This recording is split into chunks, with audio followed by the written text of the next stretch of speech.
హైదరాబాద్లోని వరద ప్రభావిత ప్రాంతాల్లో తెలంగాణ సీఎం రేవంత్ రెడ్డి ఆకస్మిక తనిఖీలు చేశారు. అమీర్పేట్, మైత్రివనం, బుద్ధానగర్ సమీపంలోని ముంపు ప్రాంతాల్ని పరిశీలించారు. బుద్ధానగర్లో డ్రైనేజ్ సిస్టమ్ని పరిశీలించారు.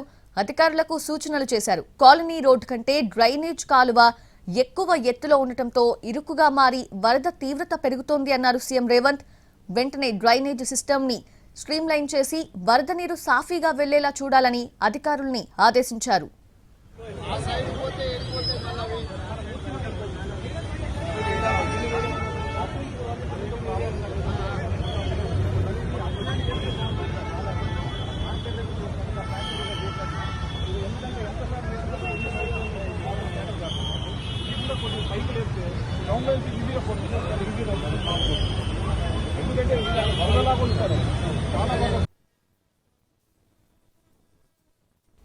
గత కొన్ని రోజులుగా హైదరాబాద్లో కురుస్తున్న వర్షాలకి లోతట్టు ప్రాంతాల్లో మురుగునీరంతా కూడా రోడ్లపై ప్రవహిస్తూ ఉంది. మరోవైపు ఇంకా భారీ వర్షాలు కురుస్తాయని వాతావరణ శాఖ అలర్ట్ ఇచ్చిన నేపథ్యంలో సీఎం రేవంత్ రెడ్డి హైడ్రా కమిషనర్ రంగనాథ్తో కలిసి అమీర్పేట్లో ఆకస్మిక తనిఖీలు నిర్వహించారు.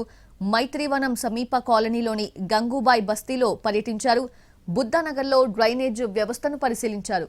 బస్తీ వాసులను అక్కడ సమస్యలు ఏమేమున్నాయని అడిగి తెలుసుకున్నారు. వాటిని పరిష్కరిస్తామని హామీ కూడా ఇచ్చారు రేవంత్.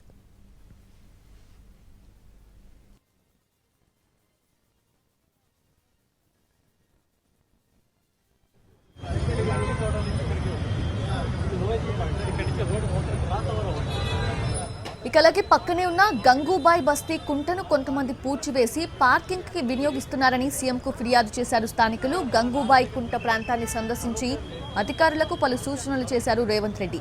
ఒక ప్రత్యేక ట్రంక్ లైన్ ఏర్పాటు చేసి వరద సమస్యకు శాశ్వత పరిష్కారం చూపాలని, వెంటనే ప్రణాళికలు సిద్ధం చేయాలని ఆదేశించారు. ఇటీవల వరద నీరు నిలిచిపోయిన మైత్రివనం దగ్గర పరిస్థితిని పరిశీలించి స్థానికుల నుంచి వివరాలు అడిగి తెలుసుకున్నారు సీఎం. శాశ్వత పరిష్కారానికి తీసుకోవాల్సిన చర్యలపై అధికారులకు పలు సూచనలు కూడా చేశారు సీఎం రేవంత్.